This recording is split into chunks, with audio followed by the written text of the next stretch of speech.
Alright guys, welcome back to What If Piccolo was the main character. We are getting into the Beerus saga, so I hope you're all excited to get into Super. I know I am. With all that being said, don't forget to like, comment, and subscribe. Let's get it started.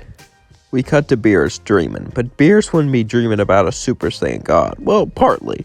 He'd be dreaming about an orange warrior, an orange Namekian who can give him a challenge, who can give him a fight. His dreams made him become excited. He began to want this more and more. He wanted this orange Namekian. He wanted to fight him. He wanted to go up against him. He wanted someone who can give him a challenge. As then suddenly he woke up. As he woke up, he began to look around. He forgot his dream completely. As he was in the bath, he was trying to think of what that dream was, but just couldn't think of it.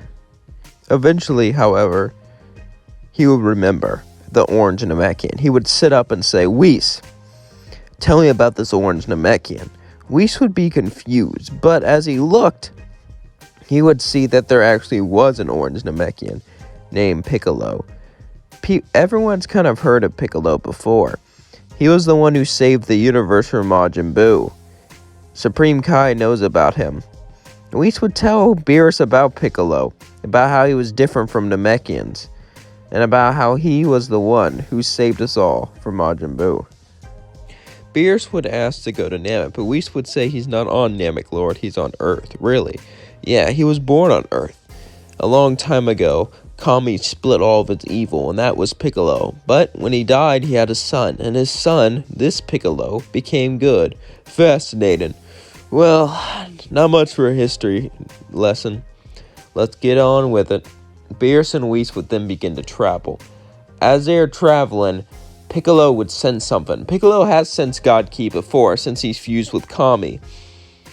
And he trained under the Grand Supreme Kai, so he would feel this massive amounts of energy coming towards him. He's never felt anything like it before. As he began to shake, he suddenly heard a voice. It was King Kai, who was talking to him and Vegeta. "Hey guys, I needed to tell you, Beerus is coming." Vegeta was shocked. Vegeta would have memories of Beerus when he was a kid. Beerus made him his footstool. Yes. King Kai would tell Vegeta not to overreact and try not to get everyone killed. He also told Goku this, since Goku was on King Kai's planet, he really didn't have to worry about it. Of course, Goku would try to end the transmission there to fight Beerus, but King Kai would be able to talk him out of it. At least yell at him so he wouldn't do it. As things were going on, Bulma was having a party and Beerus showed up. As he looked around, Vegeta would walk up to him. "Lord Beerus, it's a pleasure to have you here.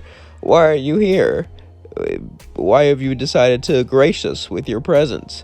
Beerus would smirk and say, "You," as he pointed to Piccolo. Piccolo would say, "Me? Yeah, I've heard about that orange form. I want to fight it. But I'm hungry, so let's eat first. This food smells delicious." Beerus would then begin to eat as Vegeta ate with him, but Piccolo would just watch. Beerus would look up and say, "You Namekians drink water, right? Yeah? What a sad life. Living a life where you don't eat food? Well, we can eat food if we want to, but no. Food tastes much better when you're hungry. The pleasure, the feeling you get from the bites when you're hungry, it's just something you'll never experience. I feel bad for you, Namekian." Piccolo would say, "Thank you?" Confused.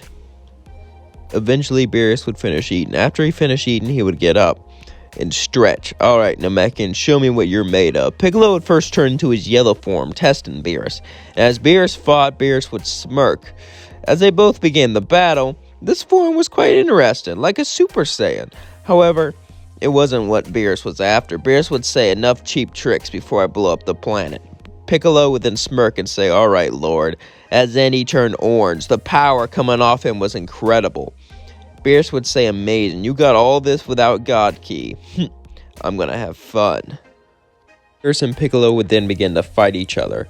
And Beerus wouldn't have to hold back nearly as much as he thought. He was still holding back, obviously, but he was able to let loose more than any other person when he fought.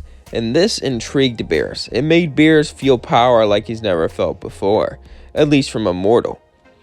As Piccolo and Beerus were fighting, Piccolo would launch beam after beam after beam. Beerus kept dodging all of them, and then Beerus smirked. "Let me guess, you're gonna bring them all together." Piccolo looked shocked, but then he still did the Hell Zone grenade as it hit Beerus. Beerus would look at him and say, "Impressive technique, Namekian. Let me show you one of my techniques." He then began to summon a little ball and throw it at Piccolo with intense speed. Piccolo would barely be able to catch it and throw it off into space. Impressive.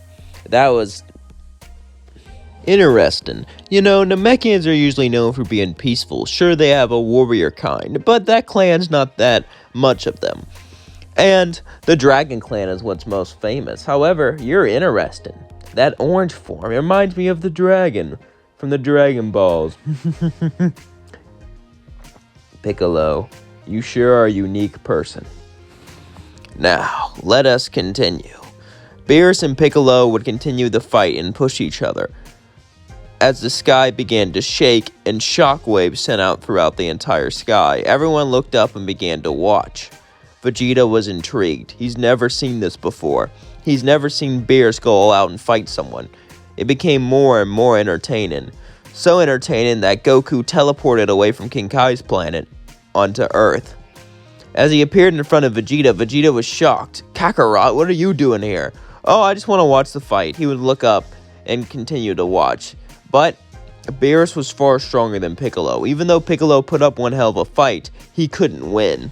Piccolo and Beerus would still continue to fight, but Piccolo was getting more and more worn out. But he didn't let that bother him. He decided to turn giant to bluff Beerus. Beerus was shocked, as then Piccolo grabbed him and threw him straight into the ocean with all of his strength and might, and began to punch him again and again and again.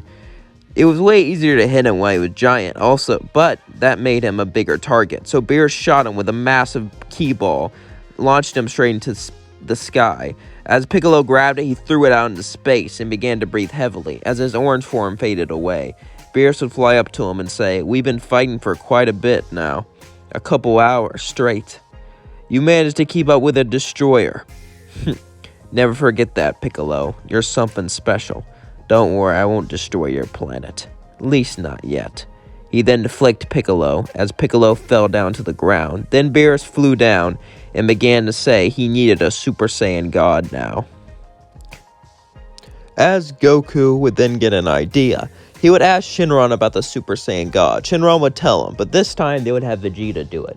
Since Vegeta wanted to, get a little payback since he was scared of Beerus his entire life. And, come on, this is a what if, so we had to change it up a little bit.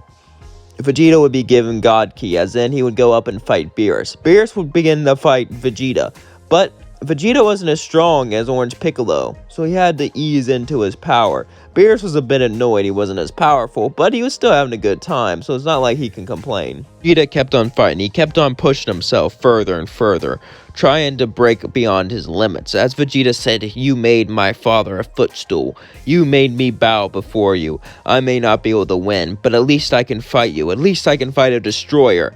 And that's good enough for me to avenge my father's legacy." Beerus would then begin to smirk and say, "Oh, really? I knew you were still prideful, Vegeta. Tell me why. Your entire planet's gone. Your entire race is gone. Why do you still have pride?" "Oh, Beerus, you don't understand. Even though Piccolo surpassed me, even though Kakarot was ahead of me for a while, I still have pride because I am the Prince of all Saiyans. Even if I'm the last Saiyan alive, I still have royal blood coursing through my veins. The royal blood that conquered Vegeta. The royal blood that makes us stronger. And that royal blood will prove to be your downfall." As Vegeta charged at Beerus, and they began the battle. But Vegeta was nothing compared to Orange Piccolo. Piccolo was watching and smirked. Vegeta had pride, and that helped him in his own way. And to be honest, Piccolo had pride sometimes. Piccolo had pride in the things he did, and he had pride in his power. Piccolo respected Vegeta. As he watched, Beerus would win. As Vegeta fell down to the floor of the boat, Beerus said, "I had a good time. Whis, let's go. But get some of those leftovers." Beerus and Whis began to walk, and Beerus would say, "Oh, anytime you Saiyans want to train, just let me know. Whis will make you good rivals for me." As Beerus left, Goku and Vegeta were excited. that they could train him, get God Key, that maybe they could keep up with Piccolo finally. And Piccolo was excited too. Now that he found someone stronger than him, he had something to train for, something to fight for, and Goku and Vegeta can be his rivals again. It seems like things were going well. And that's where I leave things off. Don't forget to like, comment, and subscribe. Let me know what you think of the video down below. Peace out. Love you all.